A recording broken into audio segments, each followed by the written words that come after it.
Bien, ahora les voy a poner un tema muy importante que es el bamburí.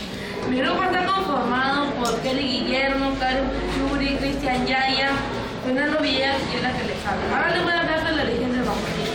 El bamburismo surgió en Europa, es un movimiento artístico que surgió en Europa hacia la segunda década del siglo XX.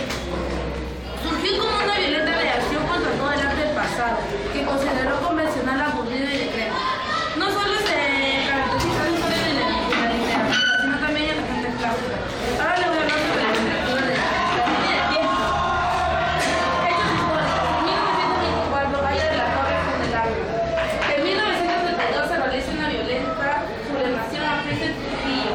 En 1939 empieza el primer gobierno de Manuel Prado y Ugarte. En 1941 se produce un conflicto con Ecuador. En 1948 empieza la Oceanía del Día. En 1956 empieza el segundo gobierno de Manuel Prado y Ugarte. Ahora los hechos históricos. En 1920 López escribe cuentos andinos. En 1922 Pedro Vallejo escribe Trilce. En 1926 José Mariátegui funda la revista Mauca. En 1928 Martín Adán crea la Casa de Cartón y Mariátegui sigue años de la interpretación de la realidad de barrio. En 1935 Ciro Alegría escribe Los Apuntes de Oro. En 1939 César Vallejo escribe Poemas Humanos. En 1941 José María Piedra Caborfiesta. En 1950 Martín Adán Travesías de Escamares. Ahora te dejo con mi compañera Kenia. Ahora voy a hablar sobre la poesía entre 1920 y 1950. Los vanguardistas se caracterizaron por los siguientes rasgos.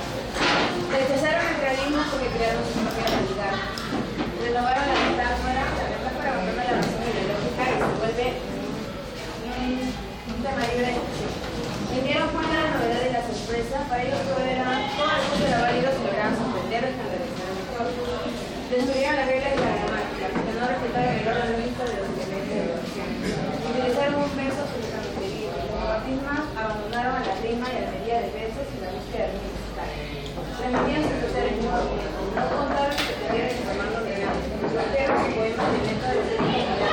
No reciben la relación entre la máquina de escribir y los autos de escribir. Algo por también. Ahora yo voy a hablar sobre los principales poetas del vanguardismo. Son los peruanos Martín Abraham, Carlos Soler, César Mora y César Vallejo. Ahora le voy a hablar sobre biografía. Él nació el 16 de marzo de 1892. Él fue un poeta peruano y fue un gran escritor en el siglo XX. Él supuestamente en su biografía dice que tuvo un romance, que ese romance, esa chica le hizo infiel y durante ese le hizo infiel César Vallejo se quiso matarse por ella. Bueno, él vino durante ese problema. César Vallejo vino a Perú para terminar su carrera de poesías en la Universidad de San Marcos. Él falleció de una enfermedad. Bueno, no se sabe qué enfermedad porque le dijeron que se internaron y no supieron qué enfermedad tuviera. Las obras más importantes son en 1999 Los Heraldos Negros, en 1922 El Trilce, en 1936 Un Gigante de Huesos, en 1937 A Puerta de mí está el cáliz, en 1937 Sermón de la Barbarie y en 1939 Poemas Humanos. Ahora les voy a hablar sobre la poesía de Los Heraldos Negros. Pero pueden ver que dicen: hay golpes en la vida tan fuertes, yo lo sé. Golpes como el odio de Dios, como si antes ellos le arrancaran todo lo sufrido que pasó. En el alma, yo no sé. Son pocos, pero son. Abren tantas alturas en el rostro más fiel, en el lomo más fuerte. serán tal vez los postres de las actividades a los heraldos negros que nos mandan la muerte. Son las caídas hondas de las crisis del alma, de algunas de fe adorado, que el destino las gente. Esos son vientos con una presentación de en una parte del mundo. Se nos da quema. El hombre, pobre, verá con los ojos como cuando por sobre el hombre llaman una palma fuerte, los ojos locos y todo lo vivo. Empezó como darlo de un culpa. En una mirada, hay golpes en la vida tan fuertes, yo no sé. Bueno, en esa hora César Vallejo nos dice que hay golpes en la vida. Él lo hizo, dice que supuestamente en niñez tuvo una vida muy triste, que le daban golpes tan fuertes. Y ahora le dejo con Miguel. Bueno, yo te voy a hablar sobre la narrativa entre 1920 y 1950. Narrativo, problemas económicos. Hubo tres problemas, los más importantes. Económica, del campo y político. En la económica surgieron dos problemas: crecimiento de inversión extranjera norteamericana y también aumentó la clase media. En el campo de los mandatos presionaron al Estado para otorgar reformas que favorecieran a los campesinos y empezaron a sufrir opresión. Realmente esto ocurrió en la parte sur de la Sierra de Perú. Ahora también tenemos la respuesta de los narradores, que tuvieron dos: los problemas sociales y la situación del campesino, y también los narradores se ocuparon de los habitantes de las regiones rurales. Realmente estos problemas se dieron de las elecciones de guía, que fue entre 1919 y 1930. Realmente los narradores buscaban otorgar buenas cosas que forman los campesinos, otorgar la oportunidad de educación y varias cosas. Ahora es como mi compañera Cristian. Quiero hablar sobre la narrativa del Perú. El criollismo es un movimiento que nació a finales del siglo XIX, fuertemente influido por la relativamente reciente independencia de las naciones de América.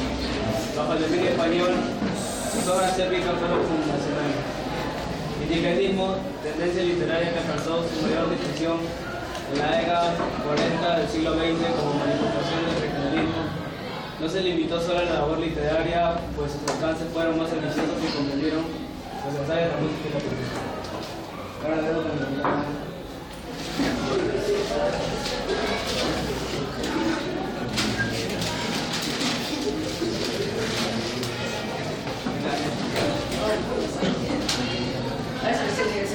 Ciro Alegría nació en 1909 en la Sierra Norte del Perú, que pasó gran parte de su infancia en una hacienda. Es considerado el principal representante del ritmo clásico de los rasgos particulares.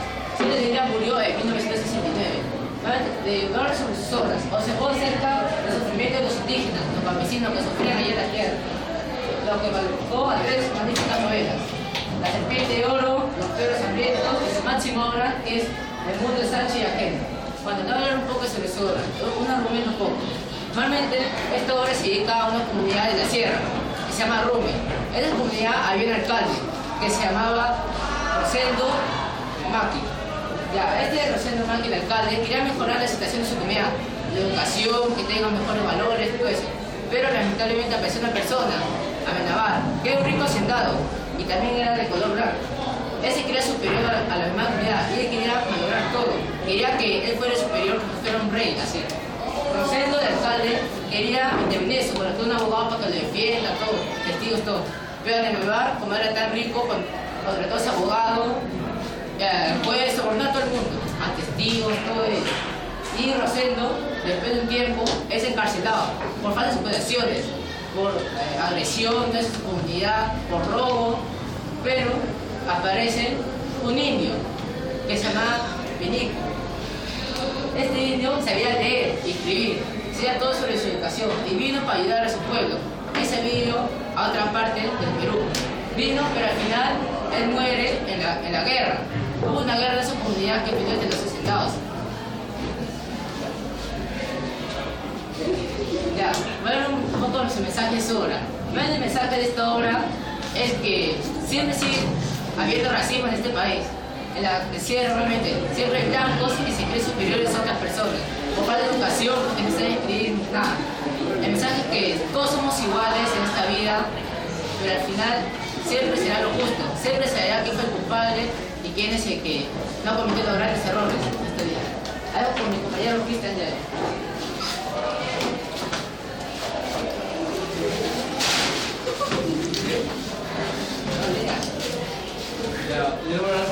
María Gueda. Nació en Andahuaylas el 18 de enero de 1911. Sus padres fueron Manuel Arguedas y Victoria Altamirano. En 1931 ingresó a la Facultad de Letras de la Universidad Nacional Mayor de San Marcos. Su primera obra fue Guarmapuyay en 1933.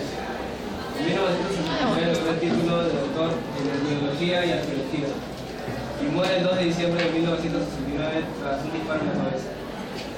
Sus obras fueron Guarmapuyay, Agua, Yaguarfiesta, Diamantes y Pedernales, Los Ríos Profundos y El Sexto, y todas las artes. Y un trabajo de la obra Yaguarfiesta.